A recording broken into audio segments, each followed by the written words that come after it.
प्रशांत किशोर ने एमवाई समीकरण, जातीय बात, मंडल कमीशन और 1990 से लेकर आज तक बिहार के विकास की खोली पोल।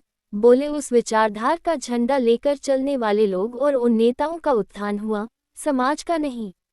बेगूसराय जन सुराज के सूत्रधार प्रशांत किशोर ने 1990 से लेकर आज तक बिहार के विकास की पोल खोली है।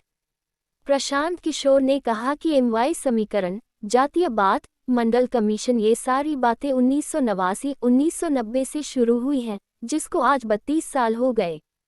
उसके परिणाम स्वरूप लालू नीतीश बीते 32 सालों से अलग अलग फॉर्मेशन में बिहार में राज कर रहे हैं।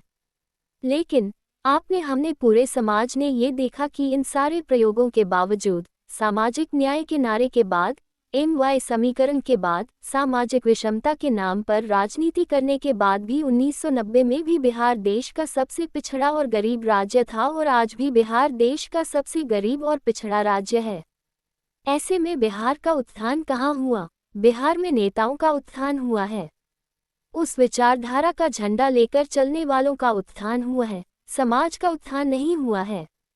कांग्रेस, लालू, नीतीश और भाजपा ने बिहार में सही काम किया, तो भी इस बात से कोई इनकार नहीं कर सकता कि बिहार देश का सबसे गरीब राज्य है। प्रशांत किशोर ने कहा कि मैं अपने भाषणों की शुरुआत ही इस बात से करता हूं कि आप इस पर अपना समय और दिमाग व्यर्थ जाया करते हैं कि बिहार की स्थिति किसने खराब की, लालू ने की या नीतीश कुमार ने की या कांग्रेस ने की। मैं ये कहता हूं कि जिन नेता, जिस दल ने बिहार में काम किया, अगर उन्होंने सही काम किया, 40 वर्षों तक कांग्रेस ने सही काम किया, लालू जी ने सामाजिक न्याय का काम कर दिया, गरीबों वंचितों को आवाज और अधिकार दे दिया। ये भी मान लीजिए कि भाजपा और नीतीश की सरकार ने बिहार के लोगों को सड़क और बिजली के क्षेत्र में कुछ सुधार दिया।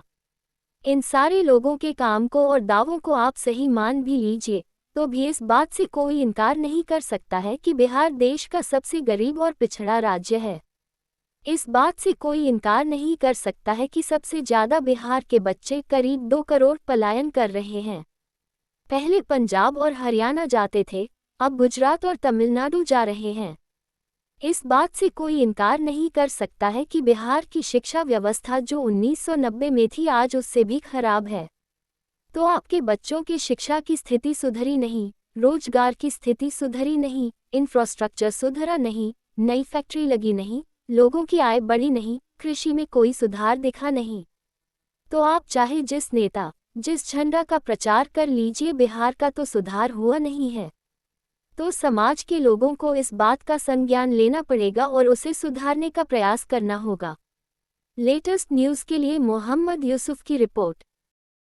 शुरू नहीं हुआ है। एमवाई समीकरण, जातीय बात, मंडल कमीशन, ये सब 1989-90 से शुरू हुआ है, जिसको आज 32 साल हो गए। उसके परिणाम स्वरूप लालू, नीतीश यहाँ पिछले 32 साल से अलग अलग फॉर्मेशन में बिहार में राज कर रहे हैं। लेकिन हमने पूरे समाज ने ये देखा या देख रहे हैं हम लोग कि इन सारे प्रयोगों के बावजूद, सामाजिक न्याय के नारे के बाद, एमवाई समीकरण के बाद, सामाजिक विषमता के नाम पर राजनीति करने के बाद भी 1990 में भी देश का सबसे गरीब और पिछड़ा राज्य बिहार था और 2023 में भी देश का सबसे गरीब और पिछड़ा राज्य बिहार है। तो उत्थान कहां हो गया? ये उत्थान तो नेताओं का हुआ है, उस विचारधारा का झंडा लेकर चलने वालों का हुआ है। समाज का उत्थान तो हुआ नहीं है।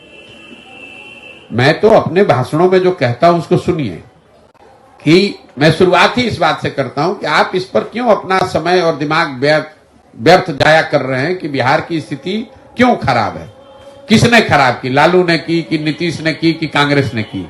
मैं ये कहता हूं कि जिस नेता ने, जिस दल ने जो काम किया, सबको सही मानिए कि 40 वर्ष कांग्रेस ने बड़ा अच्छा काम किया। ये मान लीजिए कि लालू जी ने सामाजिक न्याय का काम यहां कर दिया, गरीबों को, वंचितों को आवाज दे दिया, अधिकार दे दिया। ये भी मान लीजिए कि भाजपा, नीतीश की सरकार ने सड़क बिजली में कुछ सुधार कर दिया।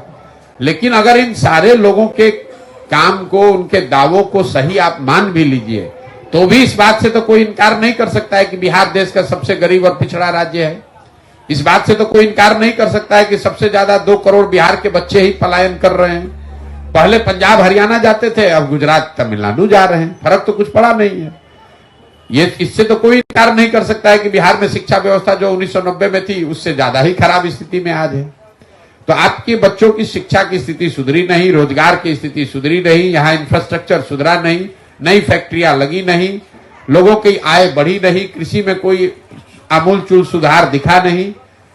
तो आप चाहे जिस नेता का, जिस झंडा का, जिस विचारधारा का भी प्रचार कर लीजिए, बिहार में तो सुधार हुआ नहीं है। तो समाज को इस बात को संज्ञान लेना पड़ेगा और समाज को उसको सुधारने के लिए नए प्रयास करने होंगे।